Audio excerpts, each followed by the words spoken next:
Good evening, watchers, and welcome to another movie review today. And today, I've not long finished watching this film. I saw it years ago. I had it on VHS years ago, right? And I've had it on Blu-ray for quite a while. And it's a film called The Cube on Blu-ray now. This film is great, honestly, God. It's been a while since I watched it, but I know they made prequels and sequels to this film, but the original and best one is the original one. This is the 50th anniversary. And it stars Nicole DeBauer, Mickey. I think she was on Deep Space Nine. The attractive brunette, of course. The brunette on Deep Space Nine. She plays this young girl in it. Cause what year was it? I think it's 1995. 1995, is it? It's an old film, I know that. So it's quite an old. You see the guy on the cover there. He's at the beginning of the film. I think it's him off War of the Worlds TV show, one of the aliens. I'm sure it is. We don't actually see him talk because at the beginning of the film, you see him at the beginning of this guy like waking up in this like cube, right? And he's like he goes through this door. He didn't really last time, you know, because he's like wondering where he is from. And then he goes through this door, right? And then he kind of drops down. Next minute, he kind of walks forward. Next minute, he hears this kind of noise. And next minute, he kind of like. And then he falls to pieces. It's like, what the hell? That scene was pretty cool. I was like, oh, this is what we expect. Kind of like a trap cube, you know. It's like, think about the crystal maze with traps and stuff like that. So yeah.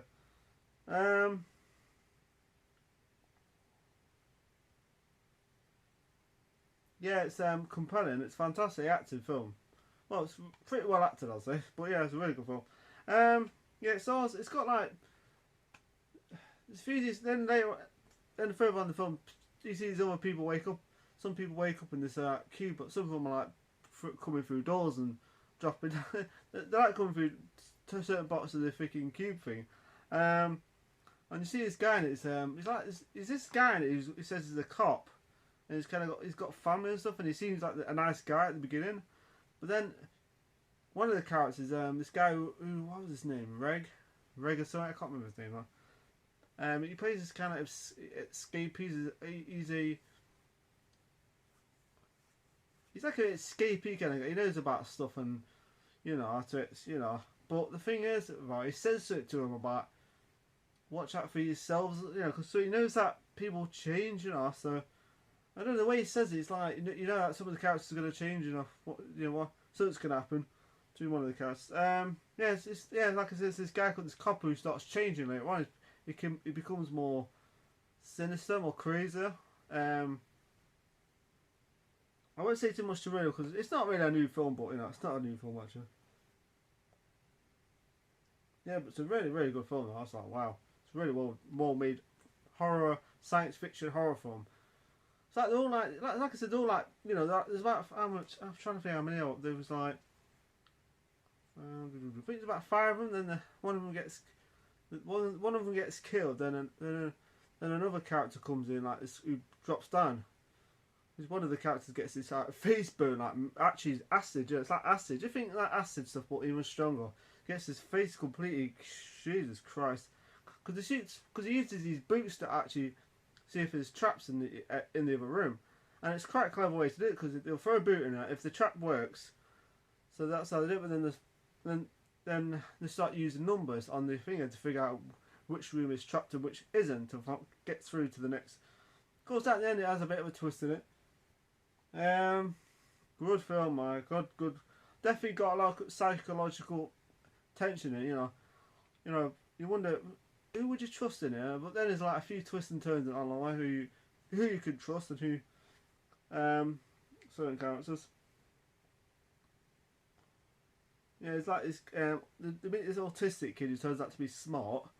This young attractive brunette who's quite smart. She was on Deep Space Nine. She was yeah. Wow. She's on Deep Space Nine. She takes over from Dax, you know. Then there's like the cop in it who says he's a cop. There's this woman in it, and this other guy who's on Stargate Atlantis. Very good actor. Well, it's a bit of twist who he is, you know. So, but yeah, I really love, and you know, it's just fantastic the way they kind of work together to, you know, get through traps. But the thing is, alright, the guy in it, the cop, he starts to lose it a bit, so he starts forcefully getting a bit pissed off with him, and he does some bad things in this film later on. Because at the beginning of the film, he sees it like a nice guy, he's like, you know, helping him out. Come on, let's work together, you know. But then he starts changing, becoming more kind of like the villain in it. So I like the way they did that. It's really good. There's one trap where there's one that burns this guy's face. That's one trap. There's other traps like where these spikes come out of the walls. Like he's like all these weird kind of like these traps and these long sharp things. And there's another one where these wires come down. Like they're like wires, and they almost get one of the characters, so he just kind of rolls right out of them. And there's another, this is a scary one. This one was actually, all the traps are scary, but this one was quite. You know, you got to be really quiet, because if you make a noise, that's it. But the thing is, alright, you can open the door and stuff. The trap will annoy it, but if you make a sound or anything, it'll, yeah, all these like sharp things pop out of the walls and stuff like that. And that part was pretty intense, because all like going down and being really quiet, right? And then they go through that, and then the autistic kid, the mental problems, right? One of the last guy is the cop. He's like. Oh, like this, but it makes a noise, and he just rolls right through. So, kind of, you know, that scene was pretty. It was quite funny too, because you think, oh shit. I think the most scariest part is the part where they're outside the cube, and you're trying to get to what's on the other side of what's down there, like, right. So they start swinging. The woman like says, you know, I'll do it, you know. And I think stupid idea, because.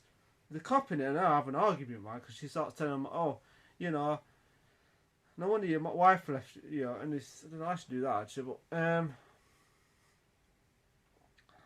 but then, you know, I think because she definitely set something off then, because they're out holding the rope, like holding clothes, like they're in the underwear and stuff like that. So they start like swinging around, and then like, but then she almost like, then there's like a rumble in the cube right next to it. She almost falls, and the cop in it, who, you know, I think, you know, let's just say it's pretty screwed up what he does. He's like holding the clothes out, which, you know, to make sure she doesn't drop that. And he kind of almost pulls up, and then something happens. I won't say what happens, but he's a scumbag in this film. He becomes a right scumbag. Yeah, it's a scary. It's like it's man-made, the Cubans, isn't it? Because I know there's a prequel to it and a sequel. I've got to get them on Blu-ray next, the sequel and the prequel, because they are very good films, really good. But the first and the best one, they're probably not. I've got a funny feeling when I see a remake of that. I don't know. Maybe a more scarier, more full-on violent sequel. I don't know. It'll make a good video game. It really would, because you could just imagine working together with all characters trying to escape from this cube. And then again, would it be interesting? I suppose. I don't know. Stuck in the same part all the time. I don't mind, to be honest. I know they made a Saw video game, but I never really played this. I mean, they're not very good, but if they got it right, wow. Especially a Saw video game, wow. Yeah, but I love this film to bits. Like I said, it's a long time since the last saw this, a very long time. Like I said, it must have been like VHS when I last watched it. So yeah, but I remember watching it, that was such a good freaking psychological science fiction horror. And the traps are quite inventive too.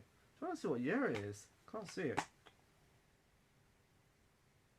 It's not 2012. It says 2012, but that's definitely not a 2012 film. No way. Yeah, this like, you know, the cube sometimes moves around, so they're like moving around. You know, there's one part where they like end up in the same place, and it's like, oh my god, I don't believe. Yeah, so yeah, fantastic movie. Right, between 1 and 10. I really did like this film. I thought it was really good, you know, piece of acting, good tension and stuff like that, and you think, oh, okay. So yeah, it's like I said, the perfect review. It's completely flawed review, but I enjoyed it. So yeah, yeah, I give this film a 9 out of 10 because I really think it was such a really inventive, psychological sci-fi horror film with great twists and good solid performances. And then Horror's Deep Space Nine as a bonus. So yeah, fantastic movie. Check it out. If you've never seen it, check it out. It's got great people. And you got to check out the prequel too. There's a prequel, like Zero, I think it's called, and there's sequels. I don't know. So yeah, really good film. So yeah, 9 out of 10 for Cube, not GameCube. Ah. So anyway, guys, before I go off, I'll just find me on Twitter, Facebook, Instagram, Snapchat. You have a nice evening. Hope you like, if you ever see this, comments to the bottom what you think of the Cube mirror, because if you ever see the sequels, what you think of them. So, have a nice evening. Take care, and I better go. I've got stuff to do. So, have a nice day. Bye.